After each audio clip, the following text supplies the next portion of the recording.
Life on a tractor is Estacio Rubio's livelihood. He hauls for a living. This is the mulcher. It's a forestry mulcher. Rubio wanted to try something new and saw another business in clearing brush. He bought this new tractor in 2017, seen in this picture. We had a dream.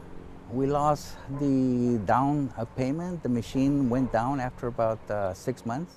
Rubio says the tractor caught fire and his son was the operator. The machine was froze. So he said he cranked it maybe 20 or 30 times. And he said slowly it kept going down to the point where the doors right here, he could have opened it and just, slide out.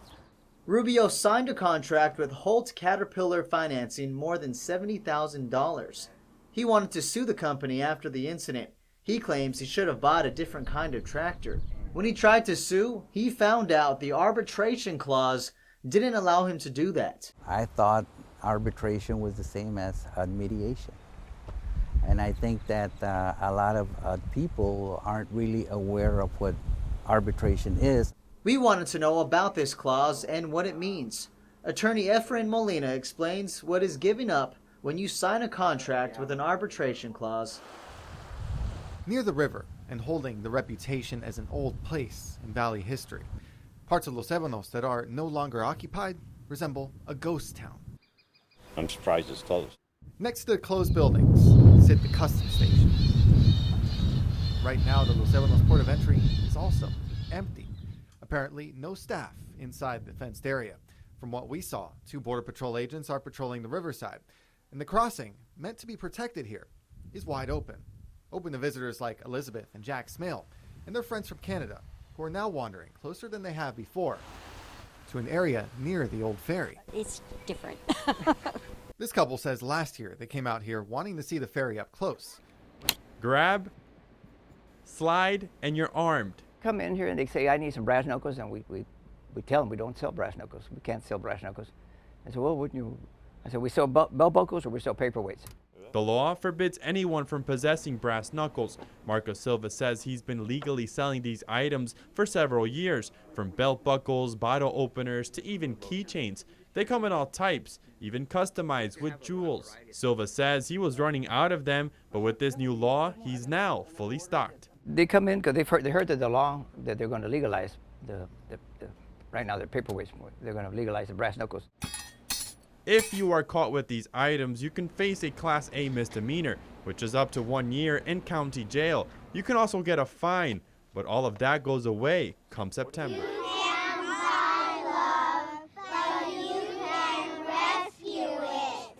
Food bowls, posters, and lots of dog food.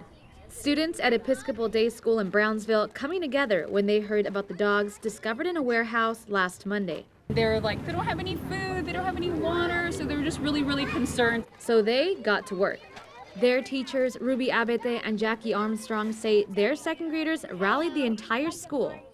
They're the ones that have been at the forefront and they got the other students motivated. Today, their efforts pay off. When they saw the amount of food, they knew that they had done a wonderful, wonderful job. The second graders loaded bags and bags of dog food onto a truck.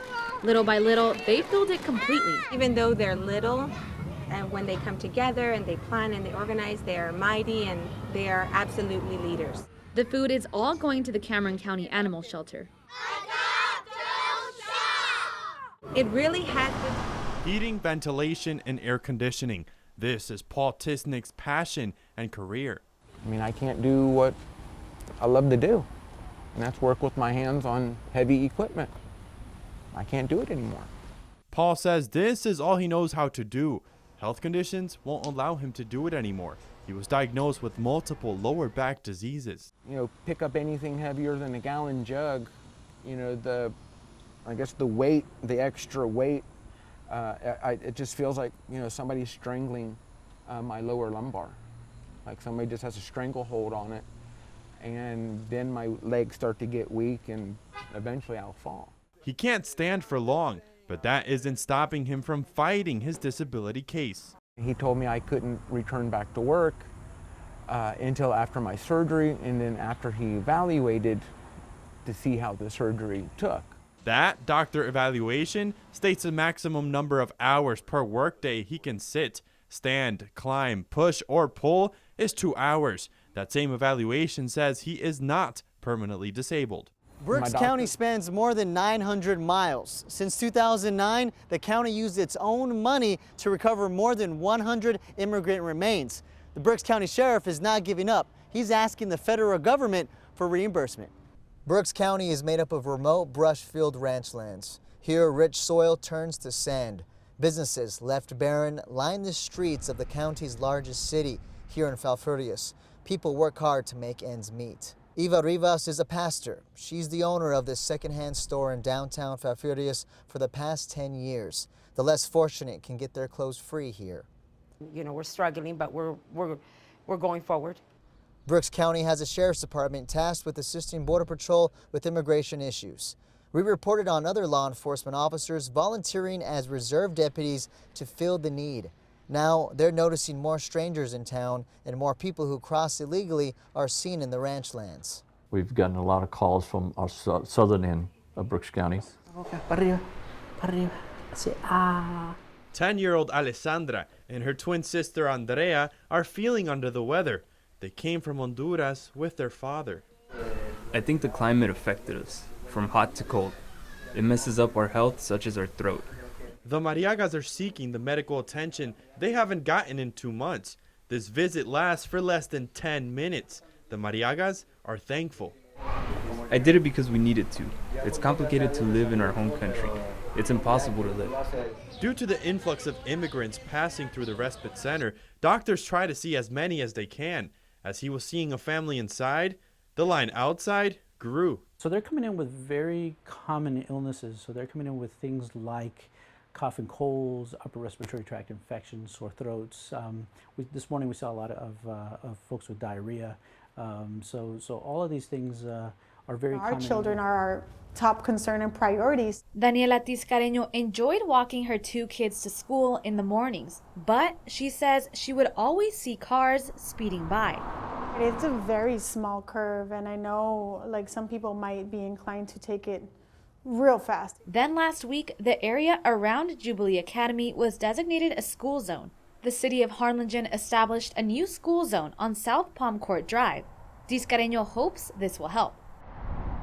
Valley Public Figure shared it. A concert ticket link was supposed to get this Jennifer Lopez fan first floor tickets into the Burt Ogden Arena. It sent me to the link and they took me to the website to purchase the tickets, and it's sure enough, it's not what we thought it was.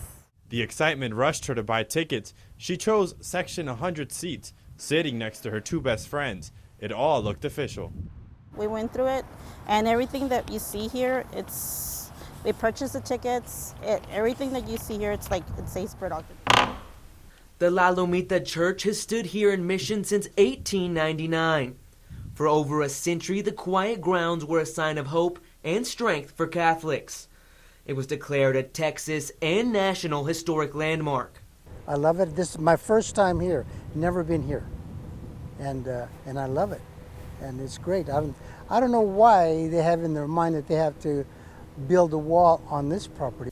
Ramiro Cantu Martinez heard about the wall and the possibility it could be built here. Dogs, cameras, and the neighborhood watch signs were not enough to stop an attempt to kidnap.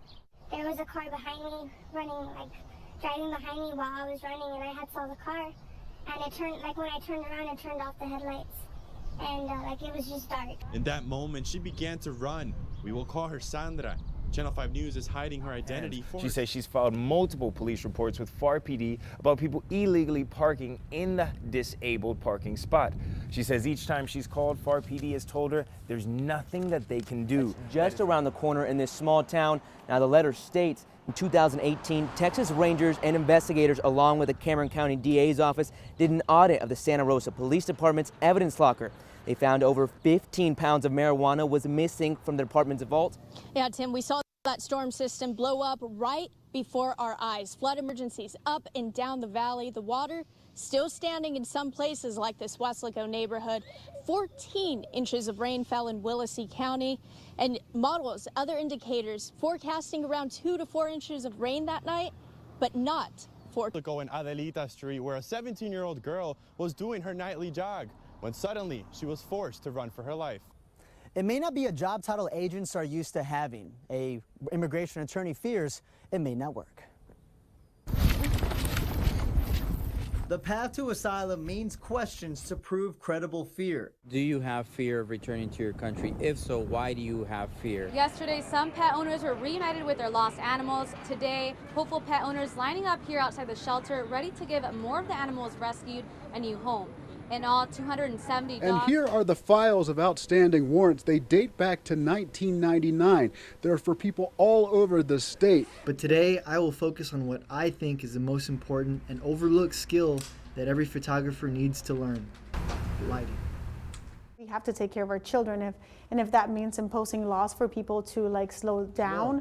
Just adding a splash of light automatically adds production quality to the audience and establishes professionalism. I had a 2-light setup, one on each side of her, to give her a natural flow of light.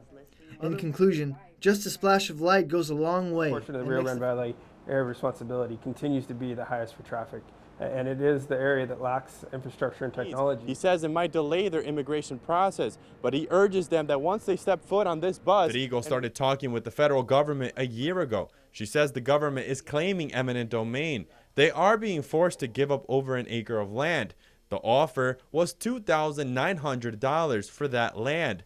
Their next step is to show face in front of a judge. Martinez explains his deputies will continue to patrol the ranches, keep the community safe, and secure the border. Sandra says she outran the man chasing her. Luckily, she managed to call her dad.